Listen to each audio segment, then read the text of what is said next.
The limiting factor in oncological radiotherapy is rarely the amount of radiation required to kill the targeted tumor. If you deliver enough energy, the cancer cells will die. The hard constraint is the collateral damage to the healthy tissue standing in the way. In nuclear medicine, we define the intended destination of our radioactive tracer as the target organ.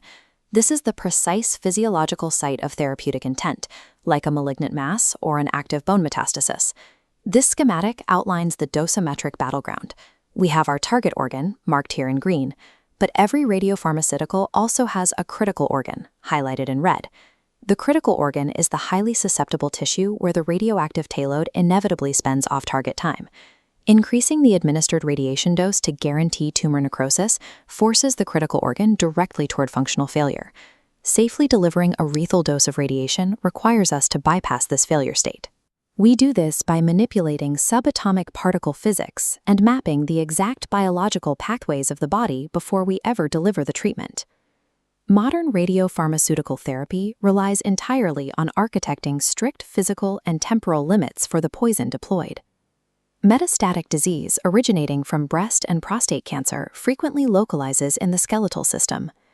These tumors produce factors that trigger aggressive osteolytic activity, aggressively dissolving the rigid bone lattice and causing severe pain, hypercalcemia, and fractures. Early clinical approaches to managing this severe bone pain relied on first-generation radioisotopes, specifically strontium-89 and samarium-153. This vector representation illustrates their mechanism of action. Both of these agents target areas of high bone turnover. They complex directly with the hydroxyapatite mineral in the bone matrix, allowing them to lock into place right at the site of the active lesion. Once bound, strontium-89 and samarium-153 undergo radioactive decay. Both are categorized as beta emitters.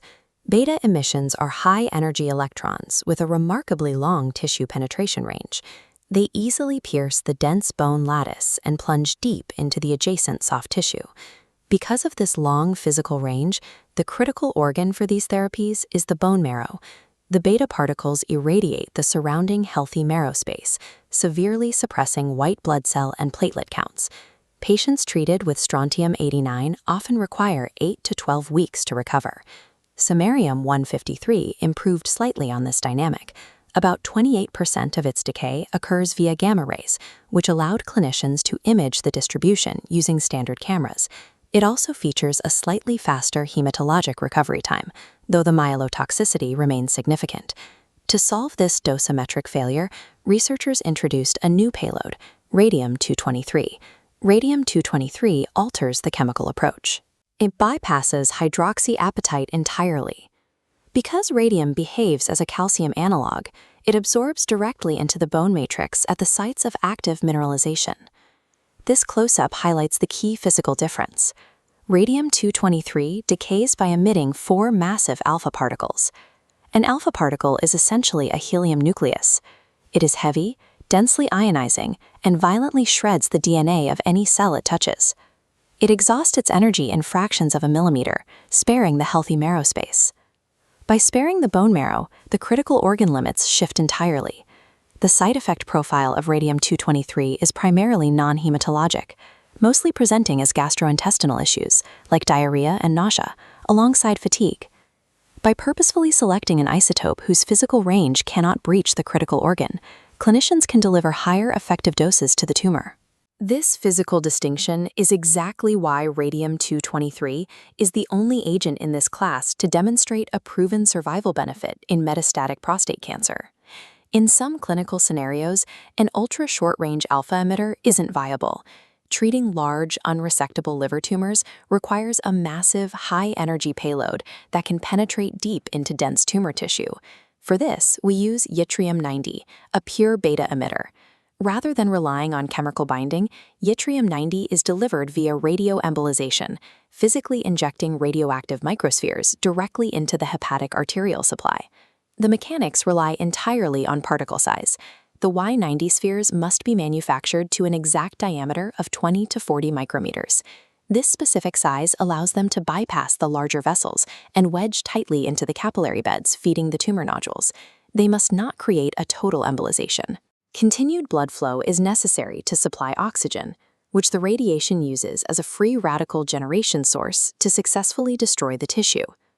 Because we are deploying a pure beta emitter directly into the arterial bloodstream, the critical organ is no longer the liver itself. The risk lies downstream, in the patient's lungs. To calculate this risk, we must map the plumbing before we deliver the payload. Looking at this vascular map, the standard protocol requires a preliminary injection using a diagnostic tracer, Sm153 AAA. The sole purpose of this scan is to measure the lung shunt fraction. We need to know exactly what percentage of the injected particles will fail to trap in the liver and bypass straight into the pulmonary circulation. Under ideal circumstances, the lung shunt fraction will measure well under 10%. This indicates the intended Y90 dose will remain safely trapped in the hepatic capillary bed. If the diagnostic scan reveals a shunt fraction between 10 and 20%, the anatomical risk is elevated. This forces clinicians to mandate a strict reduction in the total Y90 dose to prevent permanent damage to the pulmonary tissue. A shunt fraction exceeding 20% is an absolute hard stop. Delivering the standard therapeutic dose in this anatomical environment would result in a massive radiation load to the lungs, carrying a fatal risk of radiation pneumonitis. You cannot alter the decay physics of yttrium-90. When the physical range of the beta particle cannot be suppressed, visually verifying the anatomical pathways becomes the sole mechanism preventing the destruction of the critical organ. This principle of visual verification applies directly to liquid tumors as well. Treating refractory non-Hodgkin's lymphoma requires managing radioactive payloads freely circulating at a microscopic level. To hit liquid targets, we use monoclonal antibodies, such as abritumumab to excitan. These are biological delivery vehicles designed to seek out and bind explicitly to the CD20 receptors found on the surface of B cells. Before attaching any radioactive payload, clinicians administer a preliminary dose of cold, non-radioactive rituximab.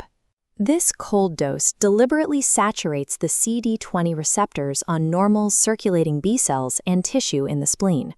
By filling up the non-malignant targets first, we ensure the actual radioactive payload concentrates solely on the tumor burden. Next comes the diagnostic mapping. We label the antibody with indium-111. This visual traces the exact biodistribution of the tracer over a 3-day period, showing us exactly where the eventual therapeutic dose of yttrium-90 will settle. We monitor the scan for altered biodistribution, looking for specific hard stop criteria. On day 1, if the lung uptake is more intense than the cardiac blood pool, the critical organ threshold is breached. We check again on day 3. If the kidneys retain more of the tracer than the liver, the delayed clearance risks irreversible renal failure, which will also trigger a cancellation of the therapy. Finally, if the bone marrow uptake exceeds 25%, the treatment cannot proceed. Severe neutropenia and thrombocytopenia are already highly probable side effects of the yttrium-90 dose. Exceeding the 25% margin guarantees lethal marrow failure. Breaching any of these thresholds aborts the procedure. Efficacy relies entirely on proving, prior to treatment, exactly where the radiation will not go. Clinical success in therapeutic nuclear medicine is defined by our ability to actively outmaneuver the limits of off-target radiation. This split visual summarizes our 2 distinct pathways. We either alter the physical decay limit of the particle itself, choosing an alpha emitter over a beta, or we verify the anatomical mapping, using technetium and indium to preview the battlefield. Looking at this data table, raw physical metrics dictate the clinical workflow. Radium-223 maintains an 11-day half-life, allowing for predictable international shipping. Yttrium-90 rapidly burns out its energy with a half-life of just 64 hours, demanding immediate synthesis and administration.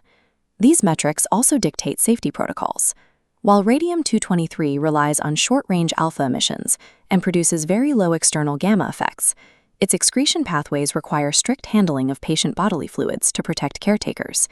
Conversely, despite delivering a massive internal dose, a yttrium-90 radioembolization procedure exposes the general public to such minimal secondary radiation that patients can be discharged almost immediately with very few social restrictions. Whether we are targeting hydroxyapatite, simulating calcium, or hunting for CD20 receptors, the specific binding mechanism dictates which critical organ is at risk. Understanding the complex web of biodistribution anatomical shunts, and subatomic decay physics is the absolute prerequisite for treatment.